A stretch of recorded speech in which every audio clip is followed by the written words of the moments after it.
요한복음 19장 31절에서 42절까지입니다.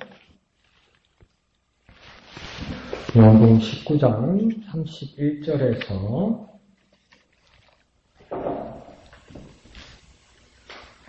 42절까지 한음성으로 같이 읽겠습니다. 이날은 준비일이라 유대인들은 그 안식일이 큰 날이므로 그 안식일에 시체들을 십자가에 두지 아니하려 하여 빌라도에게 그들의 다리를 꺾어 시체를 치워달라 하니 군인들이 가서 예수와 함께 못 박힌 첫째 사람과 또 그 다른 사람의 다리를 꺾고 예수께 이르러서는 이미 죽으신 것을 보고 다리를 꺾지 아니하고 그중 한 군인이 창으로 옆구리를 찌르니 곧 피와 물이 나오더라.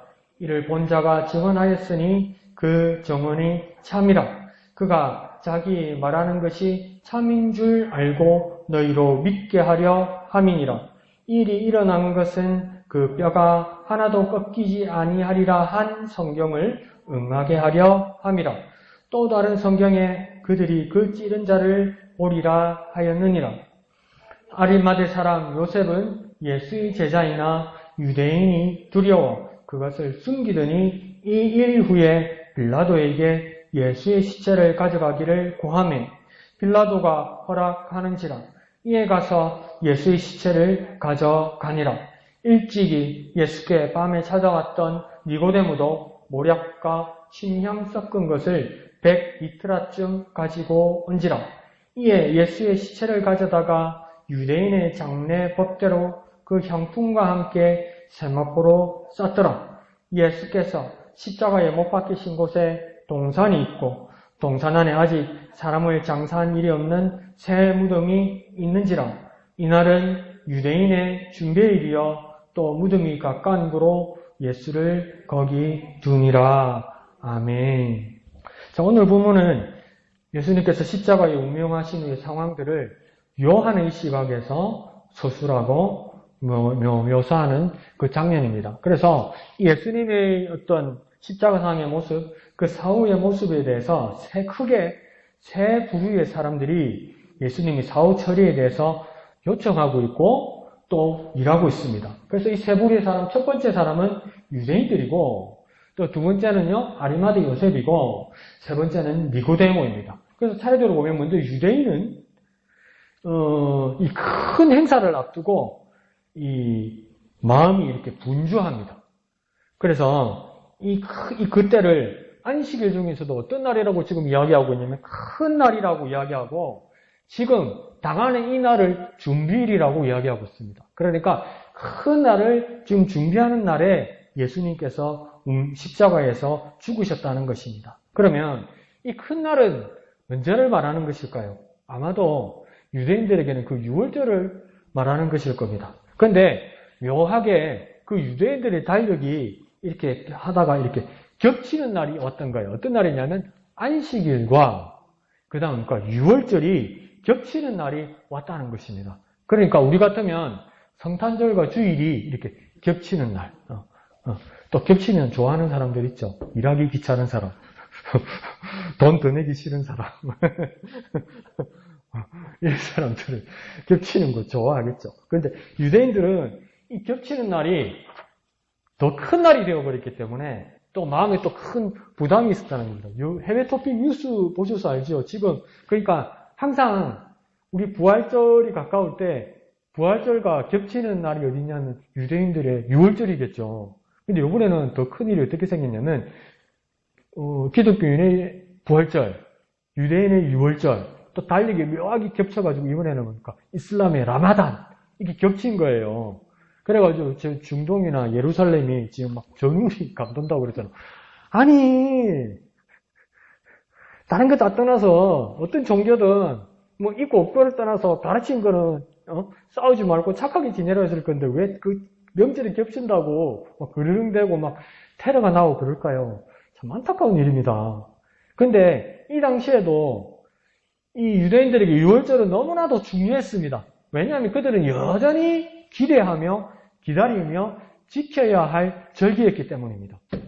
그 유월절은 뭐냐면 메시아를 기다리는데 이 메시아는 어떤 사람들에게는 이 식민지 가운데 있는 민족적 해방을 기다리는 사람도 있고 정치적으로 독립을 기다리는 사람도 있을 것이고 또 영혼의 구원을 이룰 메시아, 그 메시아 그리스도를 기다리는 믿음을 보이는 날이기 때문입니다. 여전히 나는 소망을 가지고 그 메시아를 기다리고 있습니다 라는 뜻으로 이 유월절을 지키고 있다는 겁니다. 그러니까 정말 귀한 날이고 정말 큰 날이죠.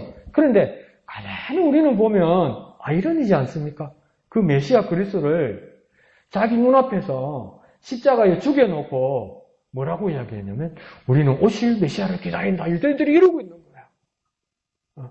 그러면서 뭐라고 이야기냐면 이제 이 시체를 치워달라고 이야기하는 겁니다. 이 위대한, 이 거룩한 유월절과 대안식일을 지키기 위해서 부정한 시체가 그대로 걸려 있어서는 안 된다는 겁니다.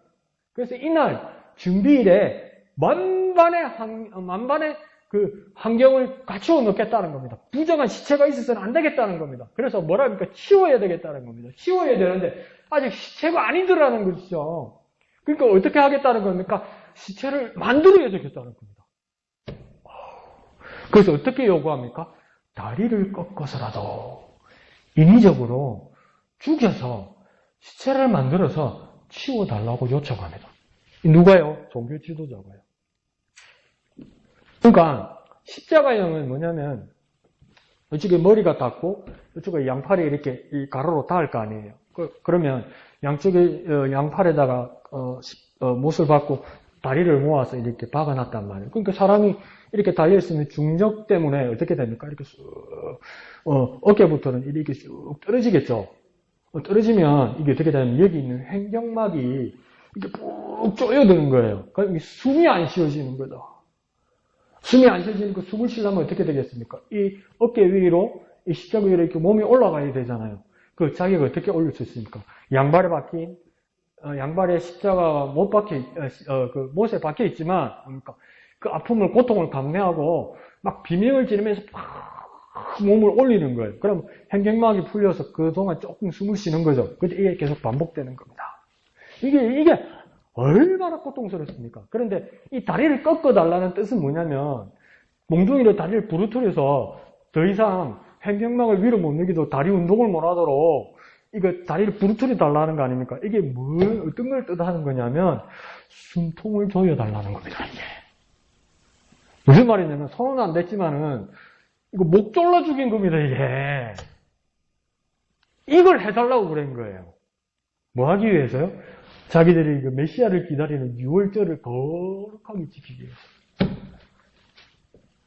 그걸 감히 입으로 요청했다는 겁니다. 거룩한 자기 명절을 위해서 이 부정한 사형수들의 몸이나 시체가 있어서는 안 된다는 아주 경건한 그들만의 믿음 때문입니다. 그래서 메시아 그리스도 예수까지 치워야 한다고 그랬다는 겁니다. 그러면 우리 자신에게 한번 질문해 봅시다.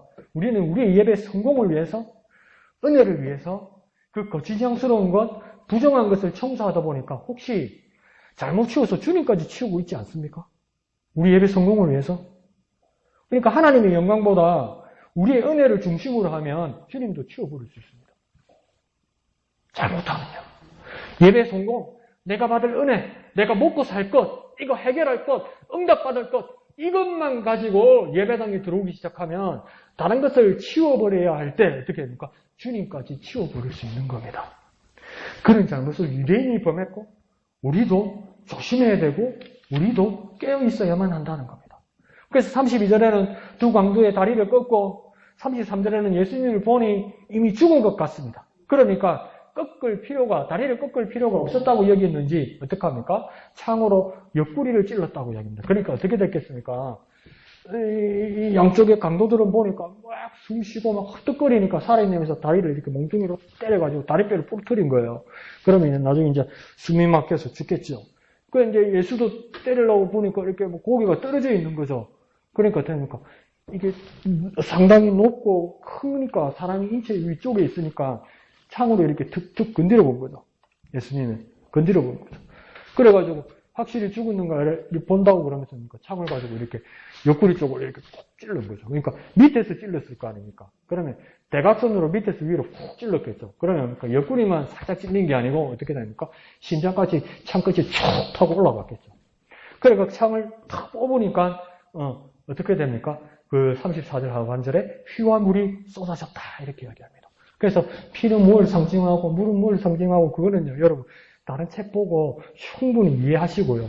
여기서 말씀드리고 싶은 건 뭐냐면 피와 물이 분리될 정도로 뭡니까? 예수님의 순환계가 다 멈췄다는 겁니다. 사망했다는 증거입니다. 더 쉽게 말하면 뭐냐면 살아있으면 피와 물이 분리되지 않습니다. 더 쉽게 말하면 여기서 피와 물이 분리됐다는 건 뭐냐면 잘못 생각하면 피가 콕 쏟아지고 그 다음 물이 쑥 쏟아진 게 아니고요. 벌써 순환계가 끝났잖아요. 심장이 멈추니까 안 돌잖아요. 그러니까 이 피가 뭐가 된 겁니까? 엉긴 거예요. 굳어버린 거예요. 죄송합니다. 예수님 몸을 가지고 그러면 아니지만 선지처럼 이 묵처럼 이렇게 엉긴 버리면 그러니까 이 덩어리가 훅 떨어진 거예요. 그러니까 창도에 술질러 본 게 아니고 까마는 막 두꺼운 걸로 훅 찔려서 그러니까 옆구리 구멍이 뻥 날 정도로 찔른 거예요. 그러니까 엉긴 피 덩어리가 푹 떨어진 거예요, 이게. 그러고 나서 그 다음에 뭡니까? 물이 쏟아져 나왔다는 겁니다. 이 뭡니까? 확실히 죽었다는 겁니다. 이미 벌써 죽었다는 걸 뜻하는 겁니다. 그러면서 35절은 이를 눈으로 본 자가 증언하였다 합니다. 이 눈으로 본 자는 뭐냐면 요한복음에서는 사랑하시는 자 어떤 사람 이렇게 할 때 요한 자신을 말하는 겁니다. 요한이 자기 눈으로 이렇게 예수님이 확실히 죽은 모습을 보았다고 이야기하는 겁니다. 자기가 실제 목격자였다고 이야기하는 겁니다. 예수님의 사망을 확인했다고 이야기하는 겁니다. 그러면서 이 증언이 참이다. 그러면서 참인 줄 알고 믿게 하려 합니다. 이건 무슨 뜻일까요? 참인 줄 알고 믿게 하려 합니다. 이 말은요, 쉽게 말하면 예수님이 기절하거나 까무러치거나 잠시 의식을 잃은 것이 아니라 진짜 죽었다는 겁니다.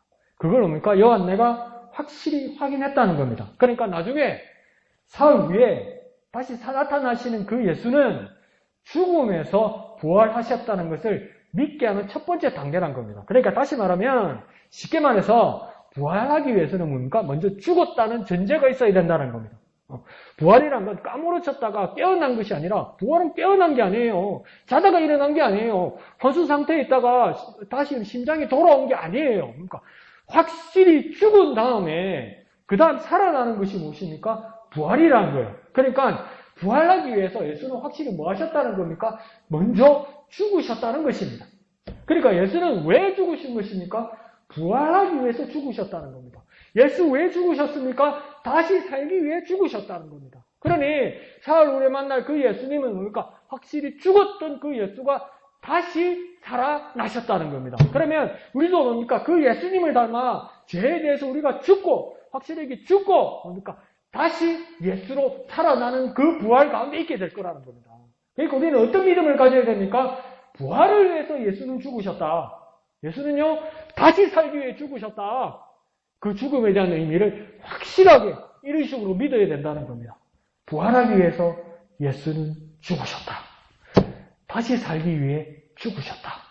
그것을 믿는 저와 여러분 되시길 부탁드립니다. 한번 해볼까요? 부활하기 위해서 예수는 죽으셨다. 다시 살기 위해서 예수는 죽으셨다. 그래서 확실히 죽으셨습니다. 확실히. 자, 그래서 38절 이유를 보면 이제 유대인의 아리마대 사람 요셉이 38절 이유로 소개되고 있습니다. 근데 그를 뭐라고 소개하고 있냐면 예수의 제자였다고 이야기하고 있습니다. 예수의 제자였는데 참 상황이 좀 안타까웠던 것 같습니다. 뭐라고 이야기하냐면 유대인이 두려워서 제자인 것을 숨기고 지냈다고 이야기하고 있습니다. 근데 제자라고요? 이상한데? 12명의 제자 명단에 아리마대 사람 요셉은 없던데? 이걸 어떻게 이해해야 될까요? 그래서 원래 13명인데 예수님이 입장이 곤란한 아리마대 사람 요셉이니까 숨겨주신 걸까요? 엑스파일로 따로 있는 사람일까요?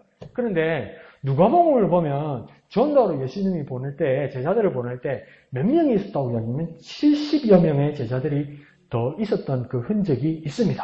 그리고 12명 외에도 예수님에게 수많은 제자들이 있었던 걸로 우리가 성경을 봐도 추정이 되는 것입니다. 그리고 요한복음에서도 나사렛의 누이 마르다와 마리아의 행동과 말하는 걸 보면 보통 얘기가 아닙니다. 그 고백하는 것들 보십시오. 가이사랴 빌립보에서 베드로가 고백하던 그 고백을 마르다가 오라버니 무덤 앞에서 똑같이 고백합니다. 그리고 아무리 제자들도 모두 부정하고 제자들도 영문을 모르고 있는데 그 마리아가 뭡니까? 예수님의 장례를 준비합니다. 그러니까 보통 사람들이 아니죠. 그러니까 뭐냐면 여 제자들의 흔적도 있었던 것 같습니다.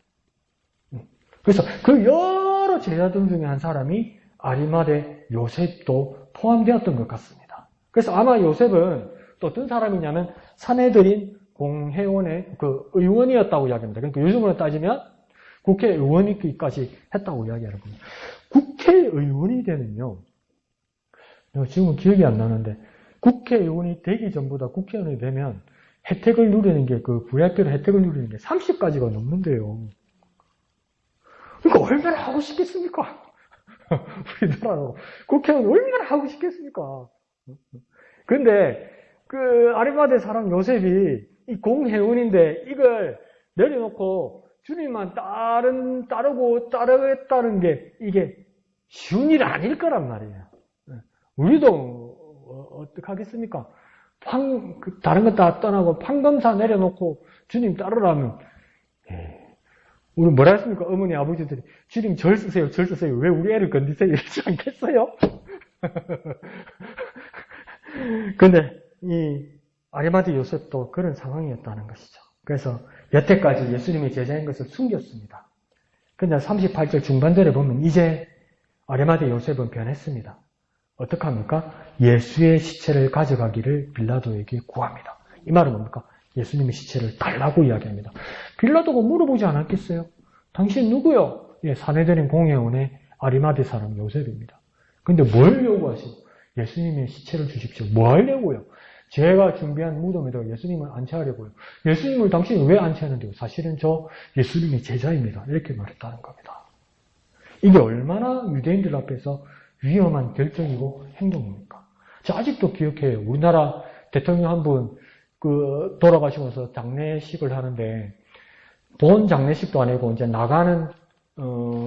발인해서 나가는 길에 그 노제 사회를 했던 남자 연예인 한 사람이 있어요. 지금까지 방송 제대로 못 나와요. 그 반대하는 사람들이 계속 사생활을 공격했어요. 이거 한 사람이 운명이 끝이 나버렸어요. 그 연예인으로서의 삶은. 방송인으로서의 삶은.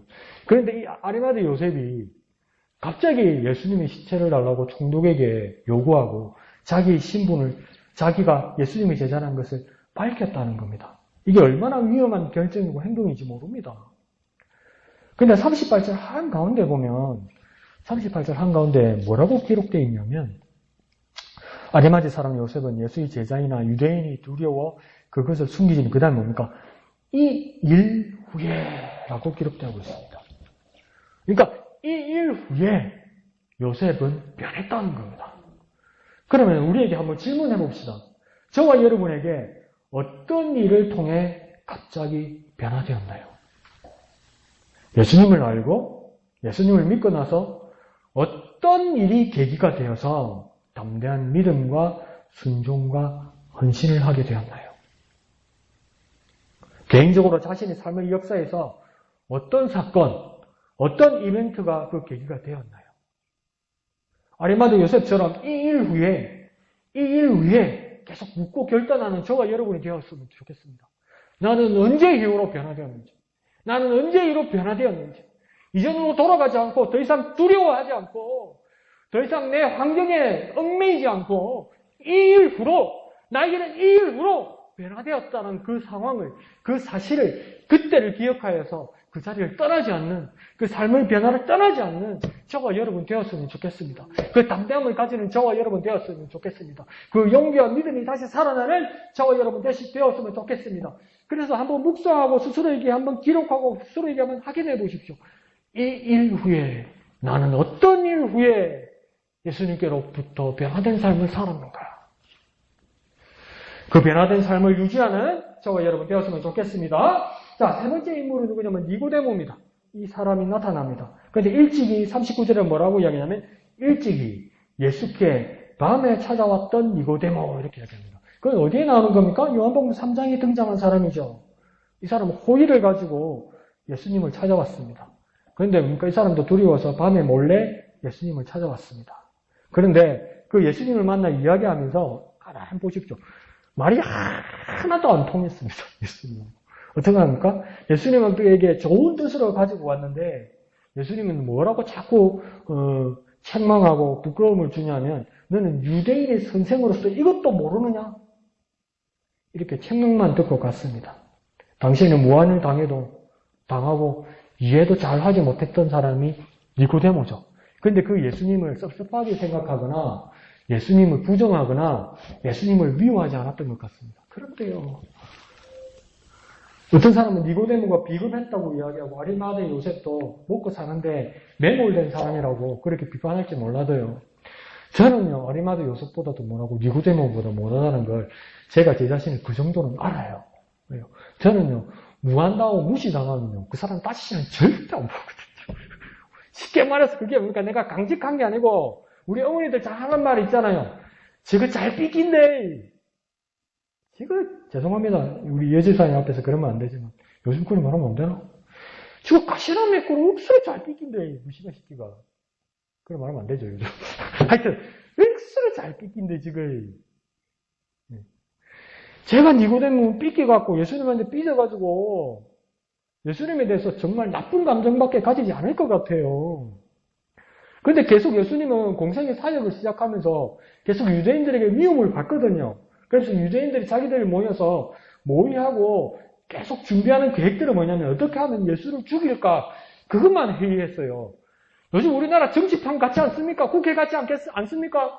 어떻게든 남 힘들게 하고 어떻게든 남 골칫거리 상하게 하고 어떻게 하면 자기 욕심만 채우려고 하는 것 같지 않습니까? 똑같습니다. 그때도. 그래서 그러니까 예수를 어떻게 하면 죽일까 모이면 그것만 하는 거예요. 유대인 지도자들이 사례들인 공회원들이 유대인의 선생들이 하나님의 말씀을 받은 사람들이 어떻게 하면 한 사람을 죽일까 그것만 연습하고 준비하고 있었다는 겁니다. 그러니까 듣다가 모이다가 참다가 도저히 안 되겠는지 니고데모가 요한복음 7장 50절에서 52절에 보면 참다가 이 말을 합니다. 요한복음 7장 50절에서 52절에 이렇게 해야 됩니다. 그 중에 한 사람 곧 전에 예수께 왔던 니고데모가 저희에게 말하되 우리 법은 사람의 말을 듣고 그 행한 것을 알기 전에 판결하느냐? 왜 누명을 씌우느냐? 물어나보고 들어나보고 판단을 해야지. 왜 우리끼리 모여가지고 저거 나쁜 사람 죽여야 되겠다는 거. 이 판결이 무슨 재판이냐. 피고인도 없고 변호인도 없고 검사도 없는데 우리끼리 모여서 이 사람이 이런 사람이라고 판결되는 이런 판결이 되냐. 이거 하나님의 법 아니다. 이렇게 말해버린 거예요. 갑자기. 그러니까 유대인들이 뭐라고 이야기하면 저희가 대답하여 가로되 너도 갈릴리에서 왔느냐? 상부하여 보라. 갈릴리에서는 선지자가 나지 못하느니라 하였더라. 이 말이 뭡니까? 이거 뭐야? 이러는 거. 니고데모를 향해서. 너 뭐야? 너 왜 이런 말을 해? 너도 물들었냐? 이렇게 돼버린 거야. 너 수상해? 너 물들었냐? 너도 갈릴리 사람이냐? 이 말은 뭐냐면 옛날에 예수님 계실 때 남쪽 유다, 가운데 사마리아, 맨 위에 북쪽 갈릴리거든요. 그 예수님이 생활하시던 지역은 북쪽 갈릴리잖아요. 근데 갈릴리가 북쪽 변방이란 말이에요. 그러니까 여기 옛날에 밀란이 많이 나고 구테타도 많이 나고 반란도 많이 나고 싸움도 많고 막 사람들이 거칠고 그랬다고요. 정치적으로 반감도 많고 이런 지역 사람이라고요. 그러니까 유대인들도 저 갈릴리 저거 드센 것들 참 골치 아프다 이렇게 생각했던 사람인데 너 그런 사람이냐? 이렇게 해버린 거예요.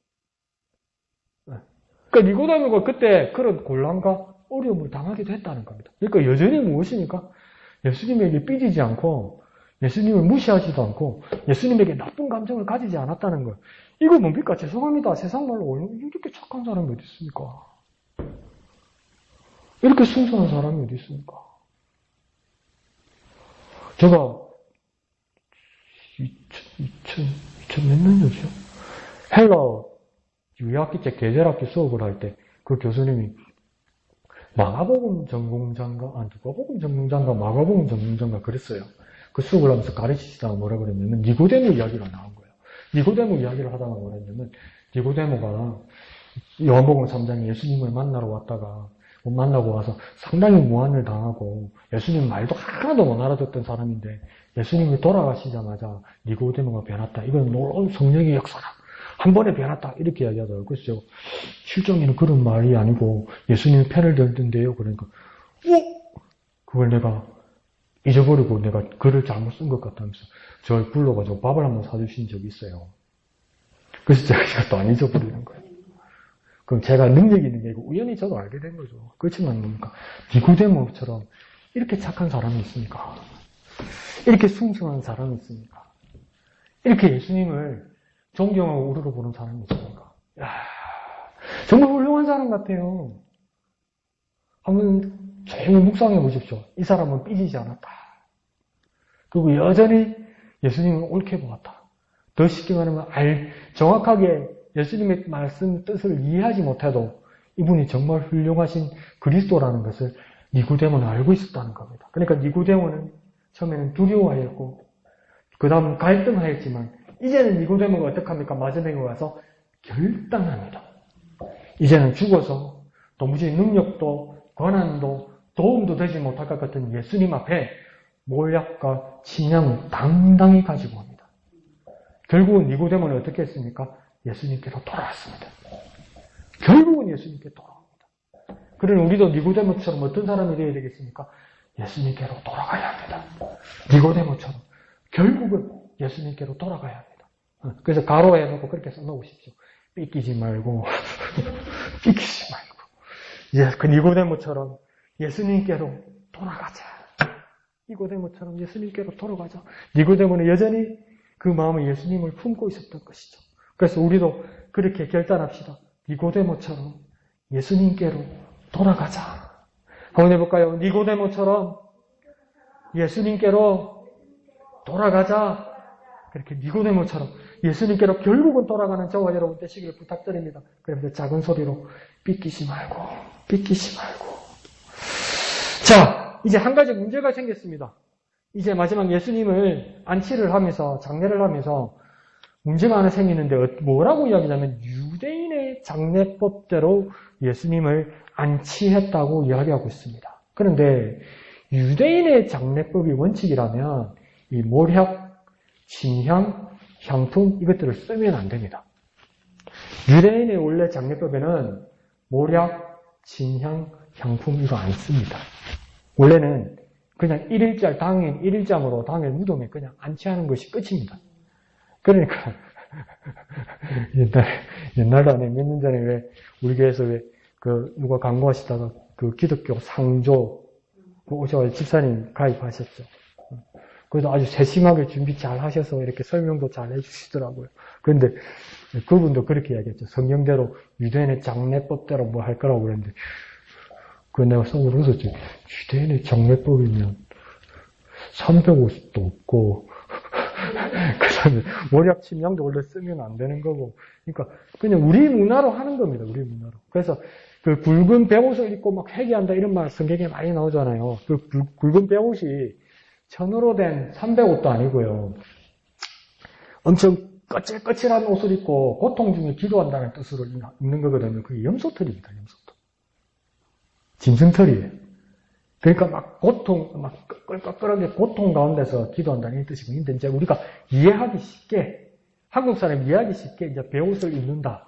이렇게 이야기한 거죠. 그러니까, 그 원래 유대인의 장례법에는 이 향품을 쓰면 안 되는 겁니다. 모량이나 침향이나 향품을 쓰면 안 되는 겁니다. 그냥 1일절 당일에 무덤에 안치하는 겁니다.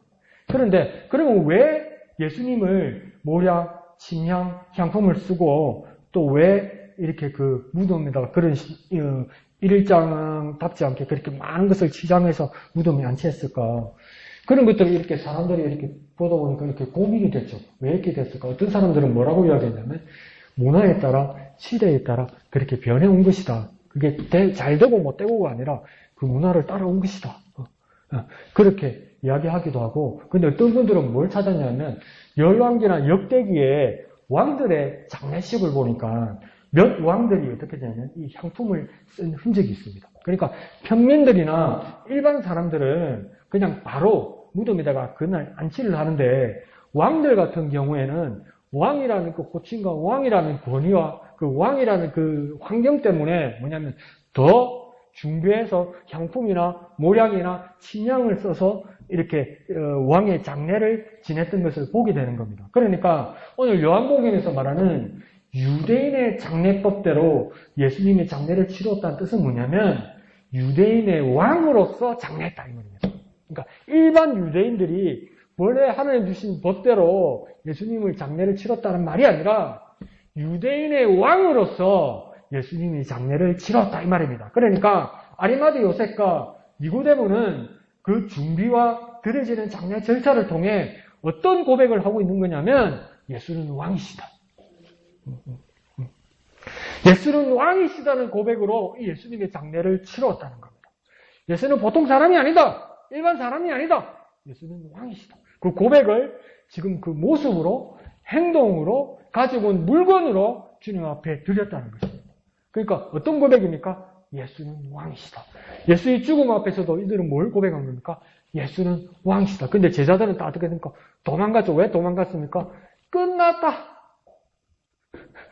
망했다. 큰일 났다.